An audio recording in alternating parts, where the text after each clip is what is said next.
windfall komoditas ini mulai terasa tahun 2021 hingga 2022 kemarin, Mbak, dan ini, sangat berpengaruh kepada penerimaan pihak luar. Kenapa?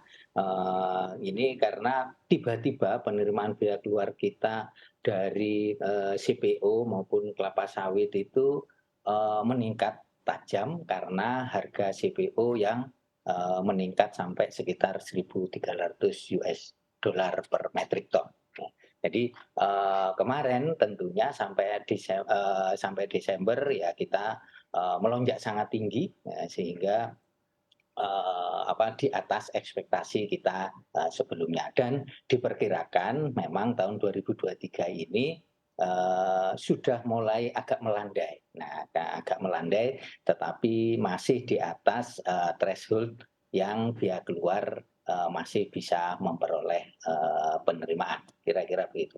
Oke, baik. Mungkin bisa diberikan gambarannya Pak Aflah begitu ya kepada pemirsa CNBC Indonesia untuk perhitungannya sendiri begitu dari pergerakan harga komoditas, kemudian juga efeknya kepada penerimaan dari pihak luar sendiri seperti apa sih Pak? Dan, seperti apa sebetulnya elastisitas dari setiap penurunan harga komoditas atau kenaikan harga komoditas ini berpengaruh kepada, pihak luar Pak? Ya. Nah, yang pertama memang sebelum-sebelumnya ya, sejak tahun 2020 ke bawah itu, pihak keluar kita bertumpu pada, penerimaan dari mineral, itu baik dari, tembaga dan bauksit. Nah, begitu komoditas boom ini, nah kita, bertumpu bergeser kepada CPO. Ya, nah, CPO kenapa dari CPO? Karena CPO itu ketika dia harga jualnya, di atas, $680, dia mulai dikenakan, bea keluar. Nah, ini yang, begitu kemarin harganya tinggi sekali sehingga pada tahun 2022 kita memperoleh bea keluar sampai 39,82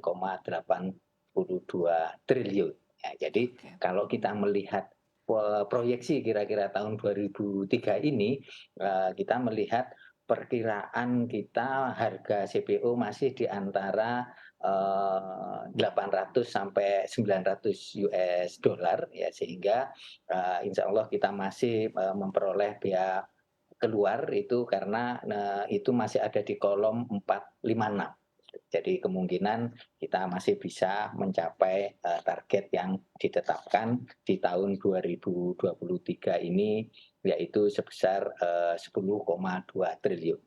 Oke, baik. Berarti tadi komoditas utama yang menjadi penopang kontribusinya paling besar kepada bea keluar di tahun, 2022 kemarin ini adalah CPO ya, Pak, ya. Seperti apa gambarannya untuk batu bara, Pak? Ya, gini, batu bara itu memang termasuk komoditas ekspor terbesar kita, ya. Tetapi batu bara ini tidak dikenakan, bea keluar, Mbak. Jadi ya terhadap penerimaan, tidak ada, pengaruhnya. Nah, tetapi terhadap pelayanan untuk memperoleh, devisa kita, ya tetap kita support untuk kita dorong, peningkatan ekspornya. Oke, baik. Nah, kemudian di tahun ini kita juga ketahui bahwa, Presiden Joko Widodo juga semakin gencar begitu terkait dengan hilirisasi untuk produk-produk mineral dan juga batu bara di dalam negeri. Nah, seperti apa Anda melihatnya begitu sehingga, untuk hilirisasi ini sendiri yang akan dimulai dengan pelarangan ekspor untuk biji, mentah begitu untuk, sejumlah mineral dan juga batu bara ini akan berpengaruh kepada kontribusi untuk, bea keluar di tahun 2023 ini, Pak Aflah? Betul, Mbak.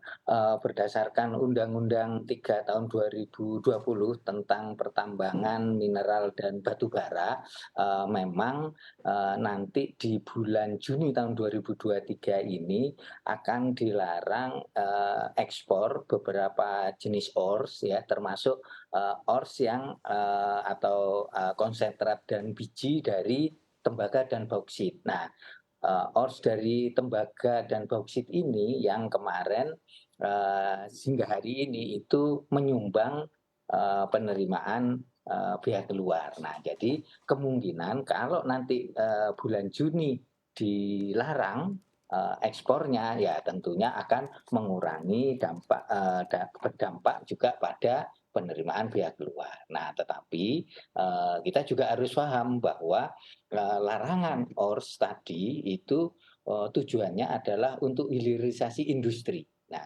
hilirisasi industri ini tentunya untuk mendorong ekonomi domestik, industri dalam negeri agar tumbuh sehingga lebih banyak lapangan kerja yang ada.